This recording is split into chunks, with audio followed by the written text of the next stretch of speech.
سؤال مهم جدا جدا جدا للتقنيين، كيف فينا اذا نزلنا فيديو ما نخلي حدا يعمل له سكرين ريكورد، ما نخلي حدا يعمل له حفظ، واذا ما حناه للبوست او للفيديو ما حدا ينتبه؟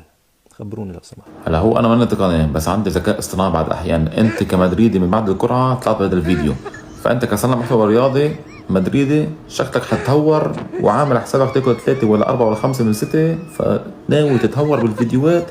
فكرمال هيك بدك انت ما حدا يخلطك فيديوهات ولا سكرين ريكورد لحتى ما يصيروا عندك. هذا الذكاء الاصطناعي شو السبب بسموه. قبل القرعة شوفوا من خبر مدرب المنتخب الاسباني عم يستدعي لعيبة برشلونة كوبارسي ولامين يامال لخوض المباراة الودية. يا رجل عمره 16 2 16 واستدعيه هلا على المنتخب الاسباني.